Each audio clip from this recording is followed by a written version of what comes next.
Good morning, everyone. Thank you so much for inviting me to come and share some time with you this morning. Firstly, let me say, although my formal name is Melanie, that's the name my mother uses when I'm in trouble.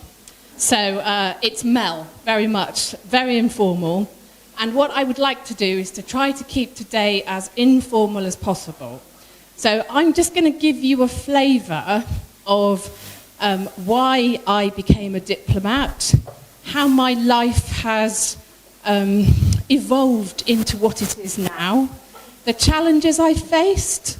I'm very lucky that I have a really great staff in the consulate, and as part of that staff, I've been very grateful for my colleague Shilan, who works with me, who has grown up here, who is Kurdish.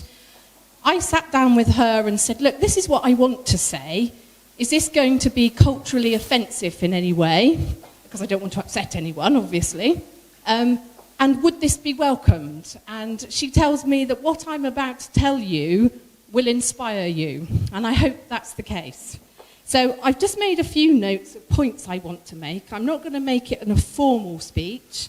I'm going to ask you some questions.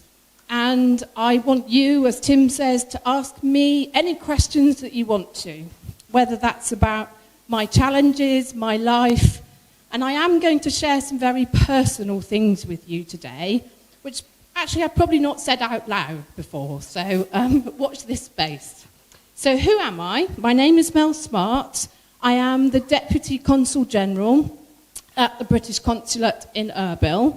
I arrived here in July, having done lots of Foreign Office postings, and I'm very, very happy to be here. I am the mother of 4 daughters, you will be pleased to know. They range from age 17 is my youngest, and the eldest is 27. So they go 17, 18, 26 and 27. So I had a nice big gap in the middle to recover.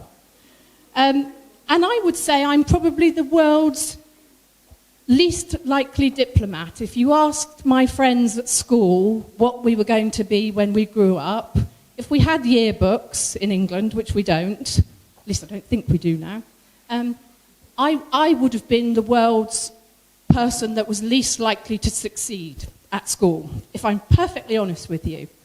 I was a bit of a rebel at school. I got into trouble quite a lot. Oops, let me not tell your teachers that. I am from a working class background. By that I mean I didn't come from a rich family. My parents couldn't afford to send me to university. And back when I was growing up, things like university grants weren't available to everyone. So I didn't even ask my parents if I could go to uni because they couldn't afford it. And I knew that, and I didn't want to put pressure on them. And to be honest, when I was 16, I didn't want any more education. I was at the point where I'd kind of done with school, I'd done with exams, and I felt that I wanted to go out to work. So after several frank exchanges with my parents, let's put it that way, arguments I mean, my parents said, okay, if you can go out and you can get a job within the next 2 weeks, and you promise that you will go to college part-time to further your education, then you can go to work. And of course, if anyone tells me I can't do anything, it has the exact opposite effect. It normally makes me do it. So I rocked up to an interview the following week to work as a receptionist in a shop. Well, no, it's actually a garage in the local town. And at that interview, I sold myself, and I got the job, and I started at college a couple of weeks later. But it wasn't the business administration course that my parents had wanted for me. It was something far different. But I held up my end of the bargain. I went to college. And then, after a while, I actually decided that maybe my parents had a point, and I perhaps should look at more of a career. my mother persuaded me that the civil service was a good place to go, that it was a guaranteed job, that I would do very well. So I actually joined the Ministry of Defence, the Department of Defence, and I was a typist in a typing pool. And frankly, there is no more boring job in the world than sitting in a typing pool typing things. And I think at that point, I was 18 by this point, and I decided that, you know what, there are better things in life to do, and I really need to work out, and this is the piece of advice that I would give you all, and as I give my own daughters now, that actually you need to work out what makes you tick. How many of you know exactly what you want to do for the rest of your life right this moment? Yeah, a small number. I have told my daughters that actually the people that know what they want to do are the people that want to be doctors, want to be policemen, firemen, a real vocational job. At the moment, my 18-year-old daughter has just finished her education and is very much not wanting to go to university, but not really knowing what she wants to do. So I've sat down with her and said, hey, you know, I am now in a place where I've got a job that I'm really happy with. It ticks all my boxes. Do you know what I mean when I say ticks all my boxes? I've kind of gone through my head and thought to myself when I was 18, 20, what excites me? What makes me want to get up in the morning? And those things for me were, I love travelling, absolutely love travelling. I also love experiencing other cultures.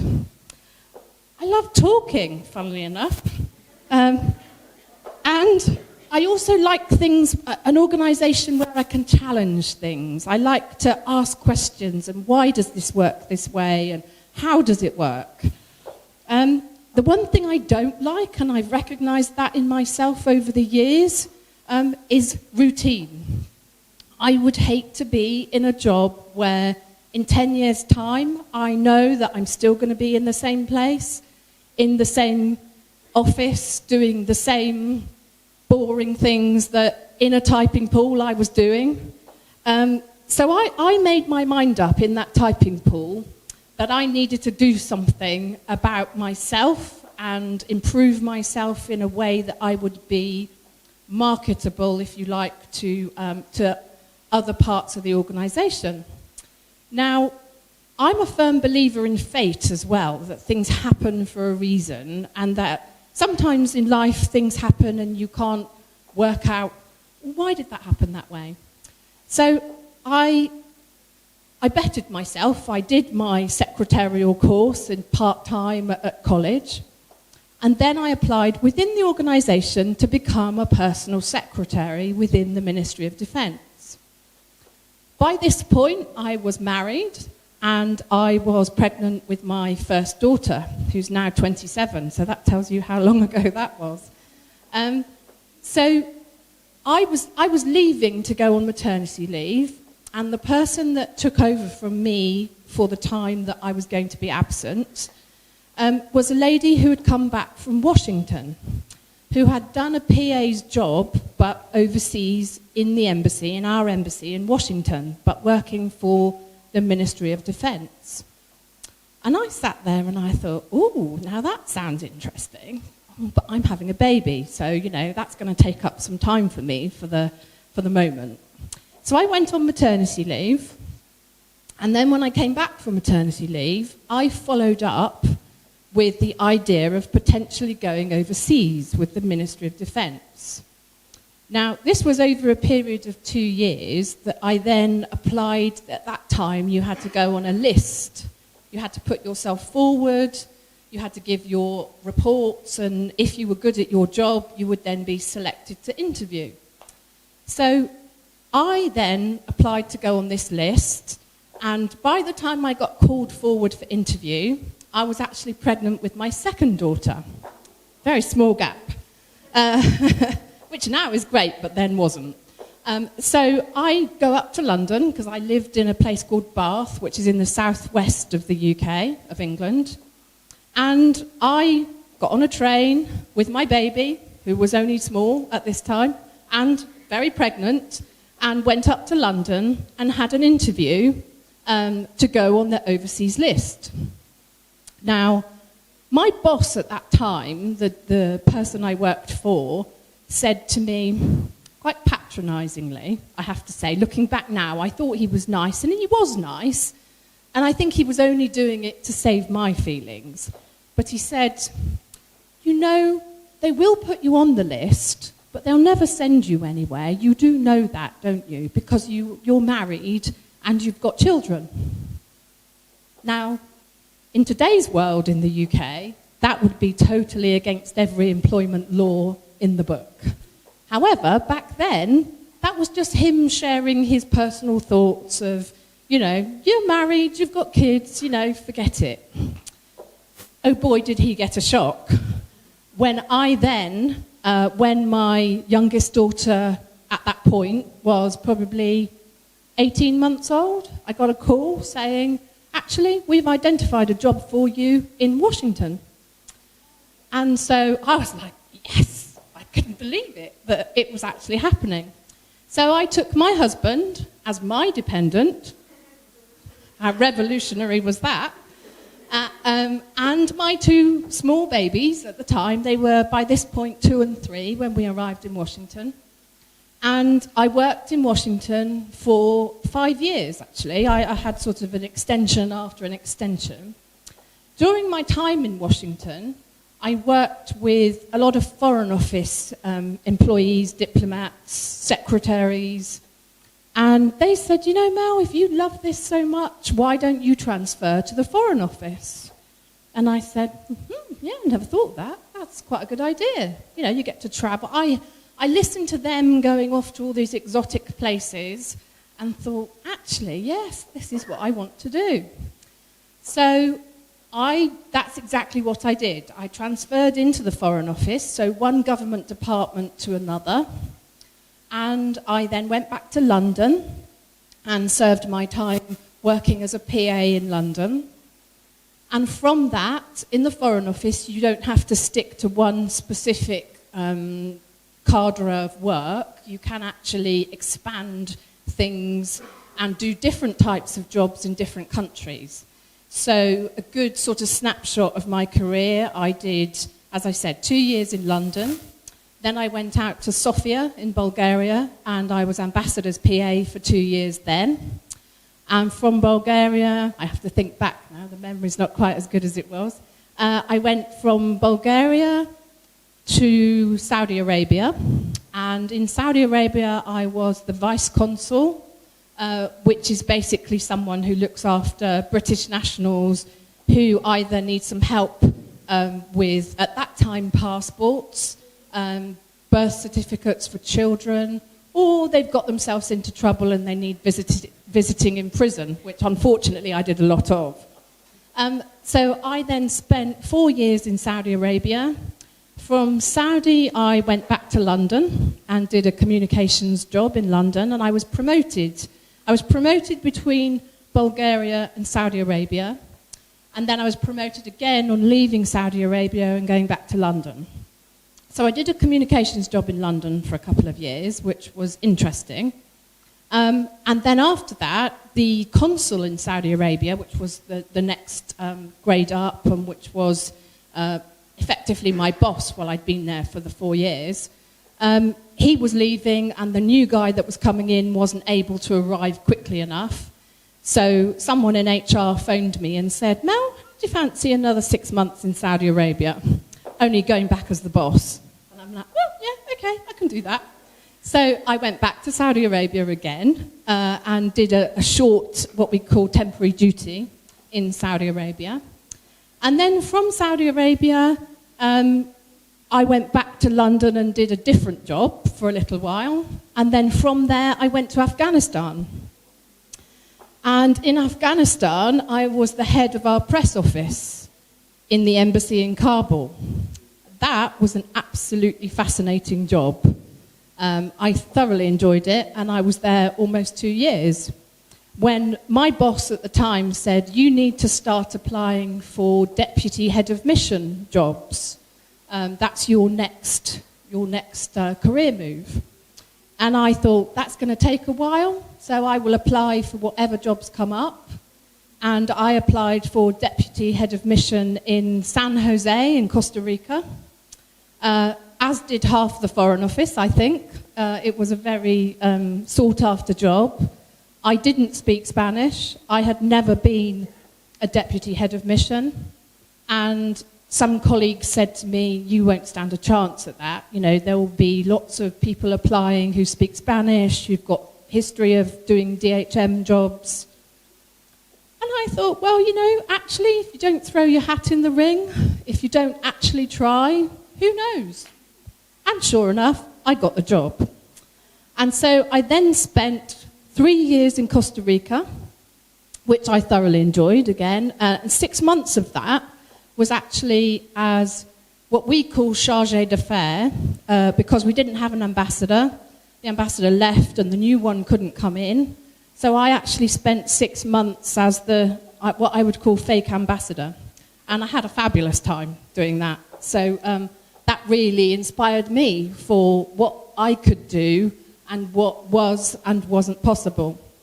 So after that, I went back to London, and I have spent the last 3 years in London doing a Brexit job, but we won't talk about that. And I, again, thought, I want to go back to doing a job that I really feel I can add a lot to, and a place where I can make a difference. So I applied for the Deputy Consul General in Erbil. It was a very sought-after job, I have to say. It was. I was interviewed along with 6 other people, and I'm pleased to say that I got the job. And as I said earlier, I'm really happy to be here. I think Kurdistan is a great place to be, and I've been so happy with the team that we've got in the consulate that have been really welcoming. So formally, Shilan, thank you. But also, Kurdistan is such a lovely, welcoming place. Everyone that I've met has really made me feel very welcome. And we have such a good relationship that I think, it's a really good place to be. I think I will almost leave it there. I will just leave you with a couple of thoughts that... on the family side, again, I'm sharing quite personal information here. I have always struggled with feeling inadequate, that I'm not a full-time mum, and therefore my friends who are full-time mums are always, going to the school coffee mornings, they go to the lunches, and they know all the teachers. I normally... If I'm in the country, even, I will go along to a parents' evening and have to introduce myself as, oh, yes, I'm her mum, but I'm not here most of the time, which my daughters think is hilarious. But I also, on the flip side of that, in the organisation that I work with, or for, I am perhaps quite unique, although I do know people like me who have worked their way up from the bottom of the organisation.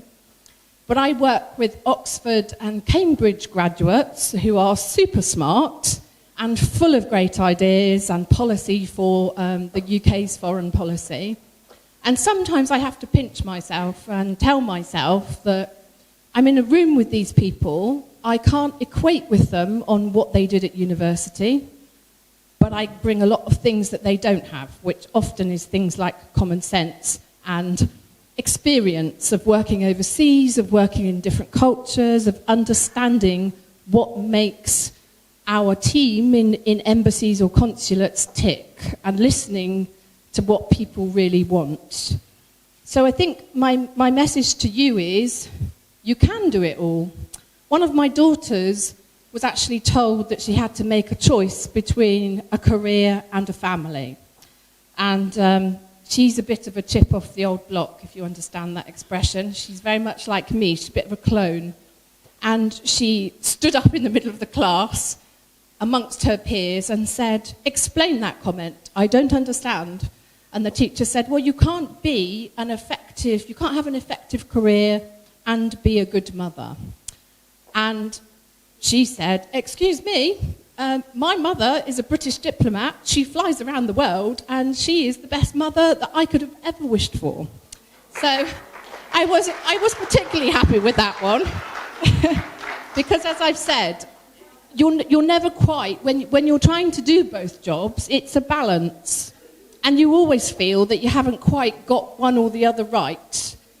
And nobody from really senior ambassadors I know, when I say to them, do you ever get nervous when you're giving a speech? Do you ever have any self-doubt? Do you ever wonder if you're doing the right thing on something? And a very senior ambassador said to me, if you don't do that, if you don't question yourself, then you're not doing the job properly. And actually, that stuck with me. The one thing I would leave you with is don't let anyone give you a glass ceiling. Don't let anyone tell you that this is as far as you can go. Don't let anyone tell you that you can't balance a family and a career. I'm living proof of that. And if I had to give myself, my younger self, advice, if I had to say one thing that I would have welcomed from someone in a situation like this, it would be believe in yourself. Know what you want and know that you can achieve it. And don't let anyone but anyone tell you that it's not possible. When I meet up with school friends now, they are like, I cannot believe that you are a diplomat. And that's the end of my moment. That's what my life has been like. So now's the time for you guys to ask any questions. And Shilan has very kindly volunteered as a Kurdish lady and having grown up in Iraq, is very happy to come and answer any questions that you might have. She's now working at the consulate. But again, we are both very happy to answer any questions you might have.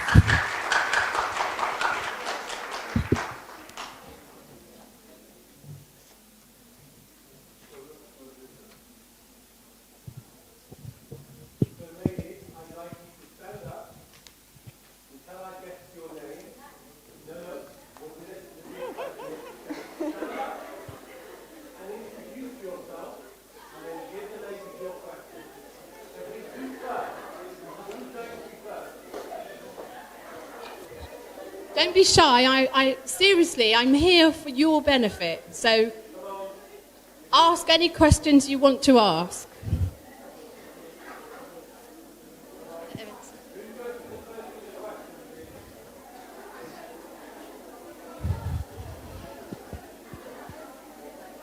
Yeah? Did it come across? Very good. Ask whatever you want to ask. Do you want to ask about universities in the UK? Do you want to ask about my experience? My name is Malak Al-Jabari. What I want to ask you, like, when you feel like you're giving up, what did you do not to give up? Okay, that's a really, really good question. And to be honest, that still happens even now. If I'm particularly brutally honest with you, there are days when, I don't know, I question myself whether I've made the right decision on things, whether it's a personal decision about my daughters, whether it's a decision about the consulate or about my career. But the thing that I really believe in is that gut feeling that you get when you are making a decision. And I think everyone has that actually you think things through, you take it to a point where you have a choice, you have maybe two choices, and you think to yourself, if I go down that road, what's the worst that could possibly happen? If I go down this road, what might happen? What's going to be the outcome? What is my goal? So I'm trying to think of a time where I really struggled. Going to Afghanistan, that was a difficult decision. I had my parents who were not happy with my decision. I had my daughters who were very supportive of my decision. And I actually stopped and thought, what's the worst thing that could happen? The mission in Afghanistan is exceptionally well protected. My parents were watching the news and seeing that, there were bombs going off every 5 minutes. So actually educating them that, no, this isn't what happens around the embassy. That actually the decision I was making was based on my career. That actually the job that I was going to be doing as the head of the press office, it's a really serious job. And actually proved to get me a really good deputy head of mission job after that. And I just felt that it was the right decision, that 6 weeks, we have a system where we spend 6 weeks in country and then go home for 2 weeks. And justifying my decision to myself was, I'm actually going to spend more time with my children in the 2 weeks I'm home than I would do if I was working in London. So I sort of weighed up all those decisions, all those thoughts, and having spoken to my daughters, I think, again, you need to look at what is your driver for the decision. So if you're looking at this particular case, I was wondering how this would affect my children. And their support, their encouragement was all that really mattered to me. And so I chose to go. And I did, and we all did really well. And yeah, they are now 4 very self-opinionated, very strong young ladies, let's put it that way. Weren't you afraid of making the wrong choice?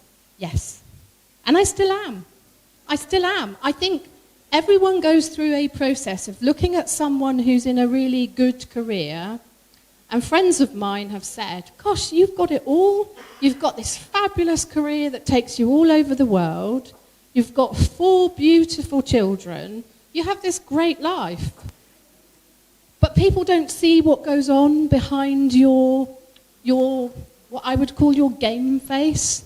The face that you put on in the morning when you put your makeup on. I always do this. When I put my makeup on, I stand in the mirror and go, okay, let's go. We can do this.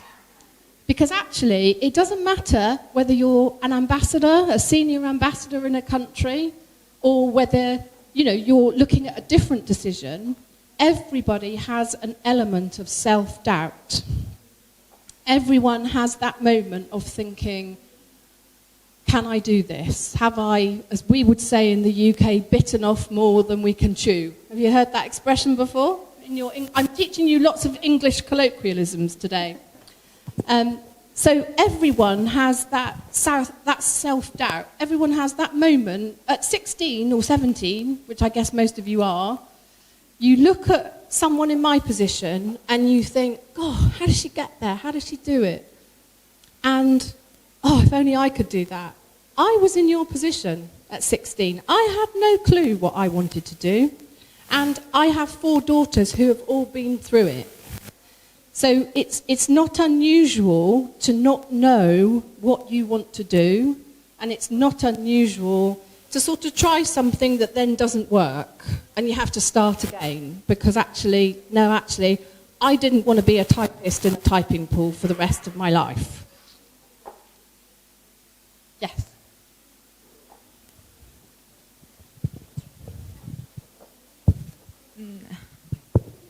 Hi, my name is Hajar. I'm kind of sick, so my voice is kind of funny. And you said that you didn't enter any university, but still you got the 5 years Washington job. So how did you manage to get it without a university or a degree? Because most of the jobs that you have to apply for, you must have a university degree first. So how could you manage to get the job? Indeed. I would say I got it through hard work. Again, I didn't go to university and still haven't been to university. I actually have half a degree. I started because, again, one of those self-doubt moments that I talked about, I started an open university degree, and I was in a job where I couldn't find enough time to dedicate to things. So I banked my UCAS points, and someday I'll go back and do that other half of the degree, and I will do it. But actually, I worked my way up through an organisation. And one of the things that I think at the moment in the UK we are struggling with is that everyone thinks you have to go to university in order to have a good career. And we are looking at, in the UK at the moment, our education system has looked at different ways of encouraging students. So we're looking at apprenticeships a lot more. One of my daughters is doing an apprenticeship because she didn't want to go to uni. And it's a different way, perhaps a longer way, but it doesn't mean to say that you can't get where you're going. And I'm living proof of that. That I have worked hard in an organisation to shine and to do a good job where I'm up against Oxford and Cambridge graduates. So, but in the Foreign Office, once you're in the Foreign Office, you can actually, it's an organisation that recognises hard work. And so, you know, if you choose not to go to university, I'm not saying you shouldn't, because obviously that's a good thing to do. Sheilan's living proof of that. And getting into universities here, I would imagine, is a path that you want to try and do, or an international university. So I'm not saying you shouldn't do university, but I am saying it's not the only option. That actually, I never went to university, and yeah, I think I've done pretty well. Done very well.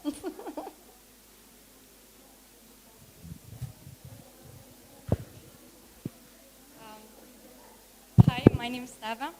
I also come from a political family, and my mom is a full-time politician here in Erbil. And she's also the mother of 2 annoying children. So I see how stressful that could get sometimes. So my question is, without making it personal, what could motivate you, or what kind of environment could you have that would make you look back at it and like feel proud or something good, you know?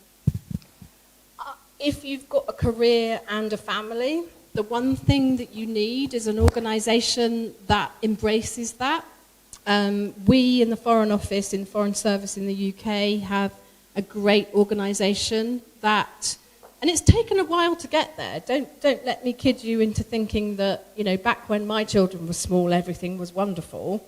But we are now in a place where we have things like flexible working.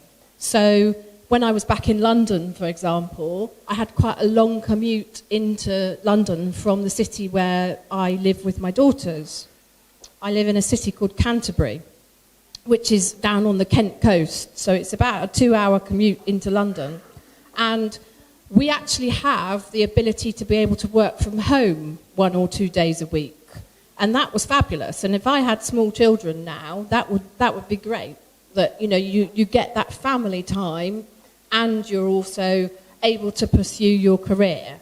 I think we are very good at juggling things, and the way I would describe it is you up your game when you are a mother and a career officer in some organisation. For me, it's always been a matter of pride that I never use my children as an excuse not to go to work. That actually, some of my male colleagues now do, and I find that quite funny, that they take time off to babysit the children, and I never have. So for me, it's about balance. It's finding an organisation that you can work with who supports their staff in, you know, ways of like flexible working, of giving time off when you need it, or, you know, a big organisation tends to do that for you. Government organisations, again, I would imagine are quite good here for that. That would be my piece of advice. And yes, hands up to your mum. She deserves a medal. I know how it feels. I had a question for Ms. Sheilan. I wanted to know which degree you studied in university, and also My name is Noor. Sorry, I forgot to introduce myself. Can you say that again? I wanted to know which degree you majored in university, and also what was the process of you getting the job. Okay. My speech will sort of be similar to what Mel said. I studied in Salah ad-Din University. I studied geology, which is completely different from what I do at the moment. I'm a corporate service manager at the consulate, so we normally deal with the finance and management of the office. And as you could tell, geology is completely different from management. And after graduation, the process was like,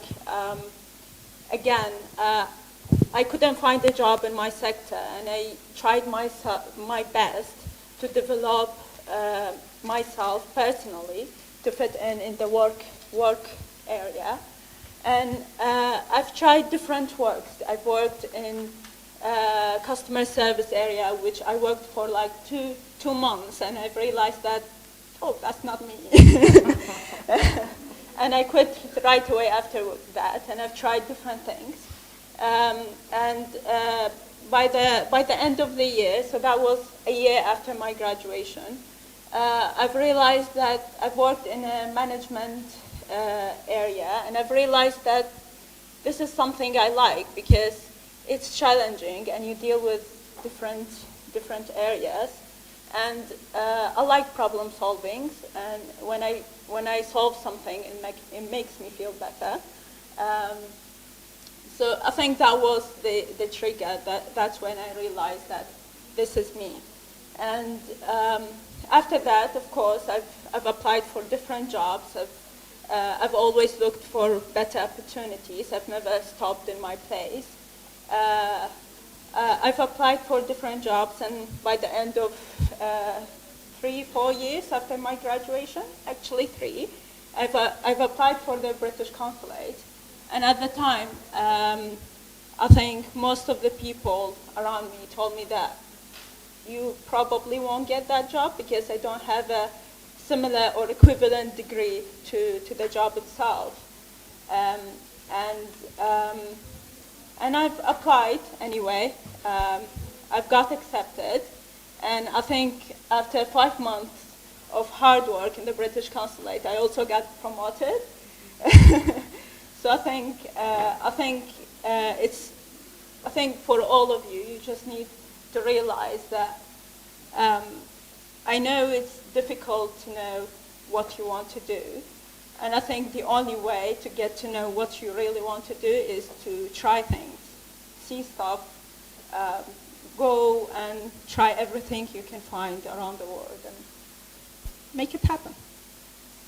Wow.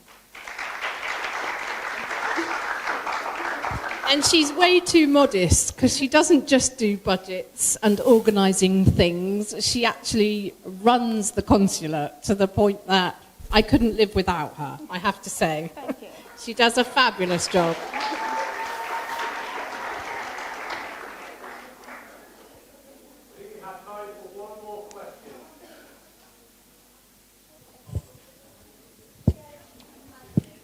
Hello.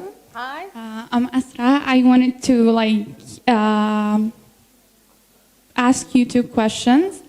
I'm really thankful for you having us here, listen to your very encouraging words. You're a really strong woman, you've experienced a lot. I wanted to ask you what were your worst moments, what were the worst stuff that you faced during all this time? And what advice do you give students like us? Some of us are so clueless about what we're going to become. So, yeah. Okay. I gave you a very brief overview of my career. I didn't tell you about the jobs that I didn't get, that I really wanted. And I didn't tell you about the time when I went for promotion and didn't get it. And that, that's a challenge for all of us. And I think the one thing that I would say is it's about self-belief. Again, going back to what people have said to me in both my career and in my personal life, It's about believing, knowing in your gut that you can do something, that you are capable of doing something. And believing in yourself, that is the only way you will face challenges in life, both in your personal and in your professional careers, whatever you choose. Choose a career that you enjoy. Choose something. Really sit down and mind map out what makes you as an individual tick. For me, as I said, it was travel, culture, and talking. I like talking. Being a diplomat, you do a lot of talking. But also challenging why things are this way, understanding why things happen a certain way. And foreign policy and being a diplomat is actually a lot of talking and a lot of understanding, and a lot of challenging a system in a country that perhaps people haven't challenged before.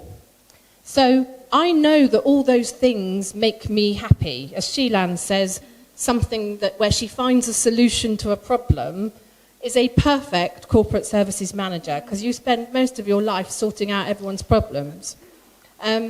So understand in your heart, in your gut, what makes you tick. Sit down with a piece of paper, and I've done it with my daughters. You know, you start with the middle, this is me. What do I like to do? How do I like to do things? Am I organised? Am I spontaneous? Add all those things up, and eventually you'll come out with 4 or 5 things that you know, oh yeah, that really excites me. That is what's going to get me up in the morning going to work every day. And for me, it's also the negatives. What don't you like?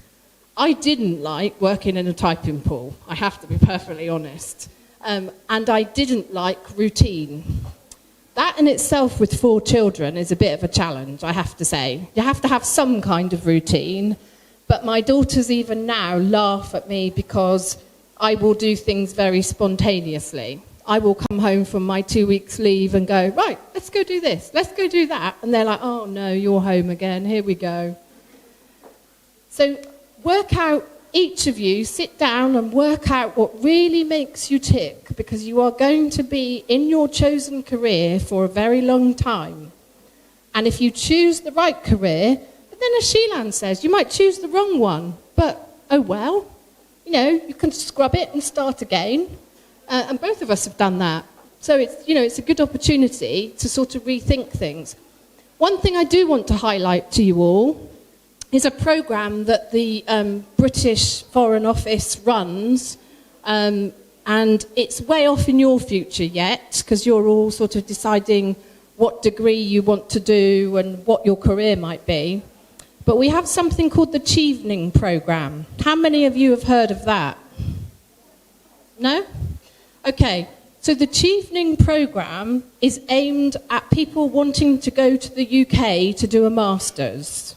Now, in order to do this programme, in order to apply for it, you have to have your bachelor's degree and you have to have done 2 years of work in a company in the country where you're applying from.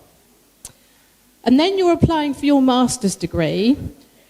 The Chevening programme looks for applications for people who are going to go and do a master's in the UK and then come back and make a difference in their country. So it's sort of like a future leaders programme. It contains a full scholarship, so they pay all the university fees.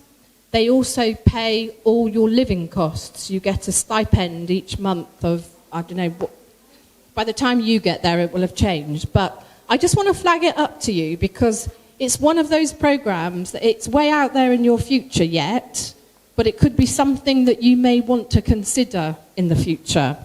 And we run this programme in most countries in the world, and we have sent, I think, 12 scholars from Kurdistan this year to different universities in the UK.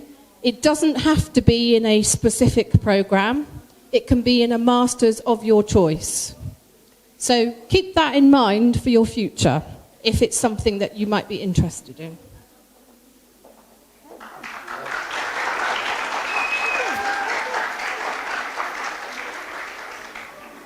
Thank you very much, ladies. And I've got some ladies here who would like to make a presentation.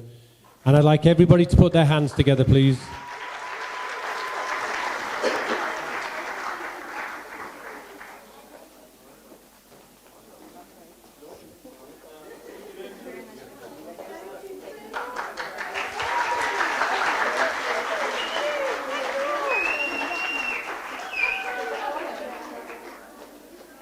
Thank you so much. You really did inspire us. Oh, good. Thank you very much for your time, ladies. Thank you.